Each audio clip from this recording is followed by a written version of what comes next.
नमस्कार. आजचा व्हिडिओ तुमच्यासाठी अतिशय युजफुल आणि इफेक्टिव्ह असणार आहे. जर तुम्हाला कमरेपासून पायापर्यंत खाली सुरू होणाऱ्या असह्य अशा वेदना, तसंच मुंग्या येणे किंवा सुई टोचल्यासारख्या वेदना होणे यासारखी लक्षणं जर जाणवत असतील तर याला सायटिकाचं दुखणं असं म्हणतात. तर सायटिका म्हणजे काय हे मी नंतर व्हिडिओमध्ये सांगेलच. पण या दुखण्यामुळे तुम्हाला बसणं, उठणं किंवा इव्हन चालणं सुद्धा अवघड होऊन बसतं. तर काळजी करू नका, तुम्ही एकटे नाही आहात. कारण सायटिकाचा त्रास हा आजकाल बऱ्याच लोकांमध्ये बघायला मिळतो. तसंच या लक्षणांमध्ये औषधोपचारांपेक्षा सुद्धा योगासनाचा खूप जास्त फरक पडलेला दिसतो. तर आजच्या व्हिडिओमध्ये मी अशी काही युजफुल आणि इफेक्टिव्ह अशी योगासने सांगणार आहे जी रोज केल्याने तुम्हाला खूप जास्त प्रमाणात आराम मिळेल. तसंच या दुखण्यातून तुम्ही कायमचे बरे व्हाल. तसंच तुम्ही मोकळेपणाने हालचाल देखील करू शकता. त्याच्यामुळे व्हिडिओ स्किप न करता शेवटपर्यंत नक्की बघा.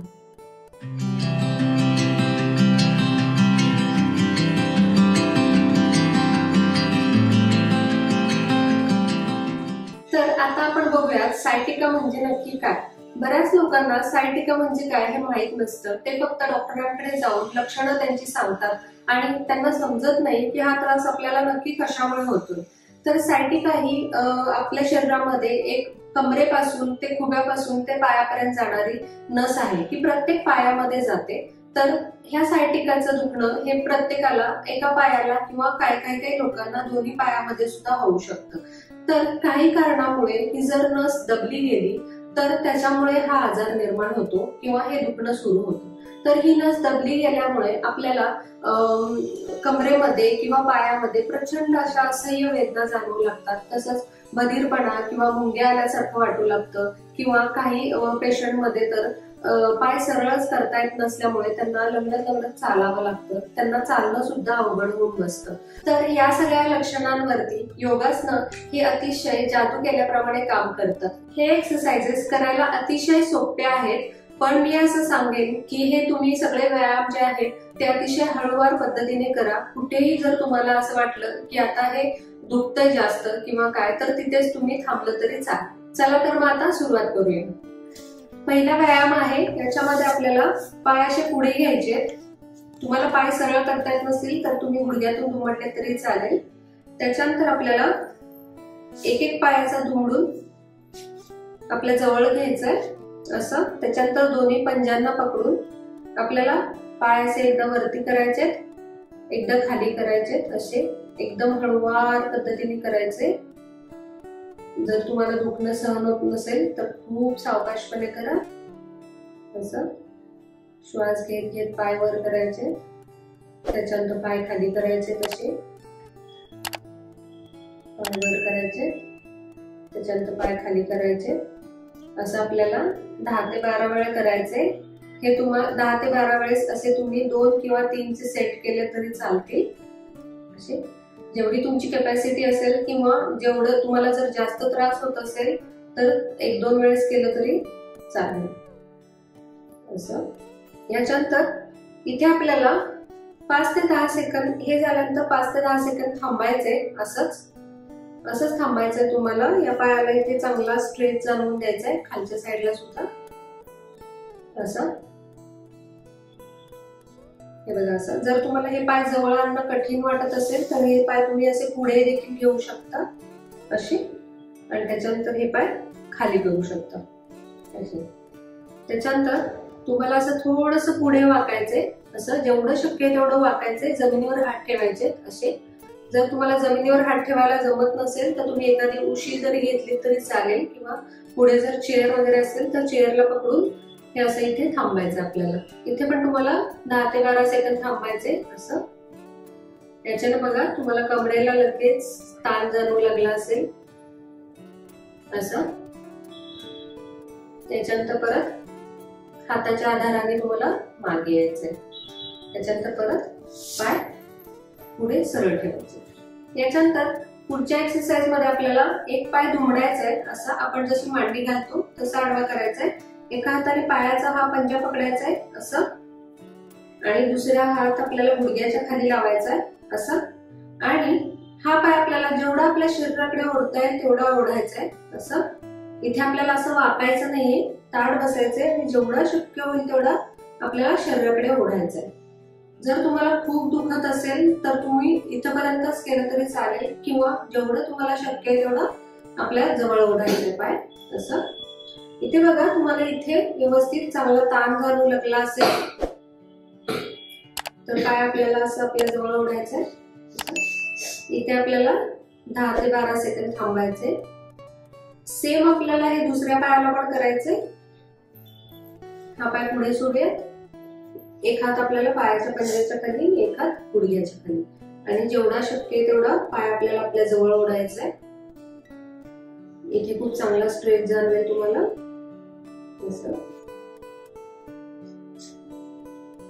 इथे 10 ते 12 सेकंद थांबायचे. त्याच्यानंतर पाय परत खाली घ्यायचा.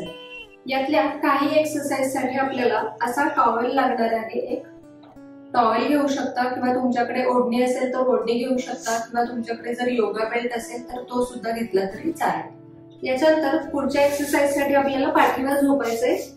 असं या प्रकारे असं आपल्याला पाठीवर झोपायचंय. पाय सरळ करायचे खाली असे. याच्यानंतर आपल्याला एक पाय दुमडायचा आहे, आणि जर तुम्हाला हा पाय हाताने जर जवळ ओढणं शक्य नसेल तर तुम्ही हा असा टॉवेल घेऊ शकता.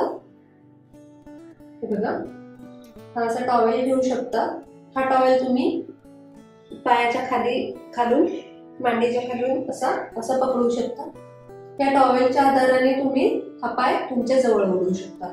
हा पाय थोडासा आपल्याला वर करायचा आहे. त्याच्यानंतर आपल्याला गुडघ्यातून पाय फक्त सरळ करायचा प्रयत्न करायचा आहे. असा जेवढा तुम्हाला शक्य आहे तेवढा हळूवार पद्धतीने असा सरळ करायचा प्रयत्न करायचा आहे. जेवढा शक्य आहे तेवढाच करायचा आहे. जिथे तुम्हाला वाटतंय की आता आपल्याला खूप दुखतंय त्यावेळेस तिथेच थांबायचंय.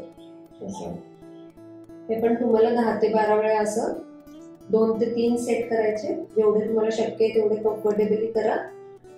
असं पाय सरळ करायचा प्रयत्न करायचा. असं परत खाली घ्यायचा, परत सरळ करायचंय, परत खाली घ्यायचंय. इथे तुम्हाला मांडीच्या मागच्या साईडला चांगला ताण जाणवत असेल, स्ट्रेच जाणवत असेल. हळूहळू सरावाने तुमचा पाय बरोबर सरळ व्हायला लागेल.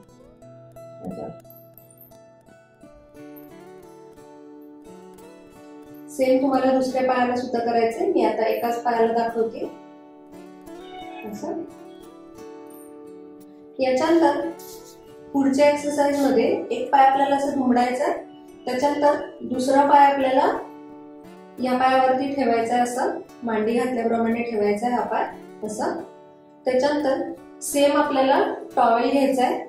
तो पाया खालून घ्यायचा आपल्याला, मांडी घालून या पायाच्या, आणि आपल्याला टॉवेलच्या आधाराने हा पाय आपल्या जवळ ओढायचा. जेवढा शक्य आहे तेवढा ओढायचा आहे.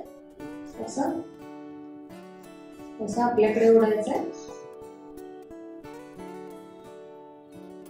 असं दुसऱ्या पायाला खूप ताण जाणवत असेल असं. इथे आपल्याला 10 ते 12 सेकंद थांबायचंय, किंवा जेवढं तुम्हाला शक्य आहे तेवढं थांबा. याच्यानंतर परत पाय खाली घ्यायचा असं.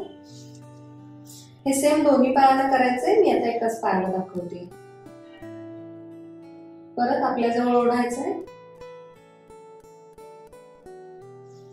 असं.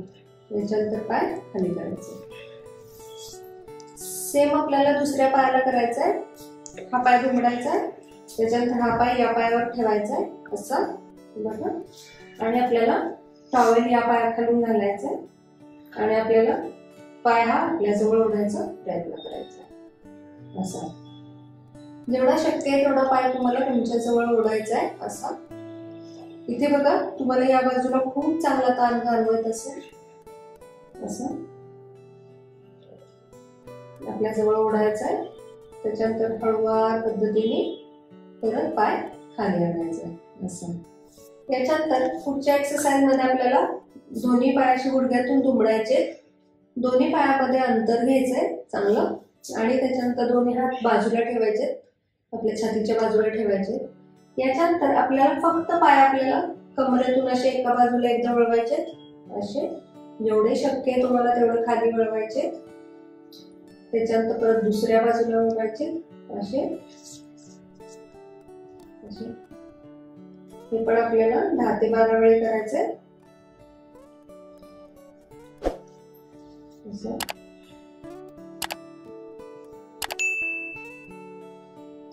परत दुसऱ्या बाजूला आपल्याला टाचा शक्यतो नाही उचलायच्या, फक्त आपल्याला कमरेतून वळायचं आहे, असं असं।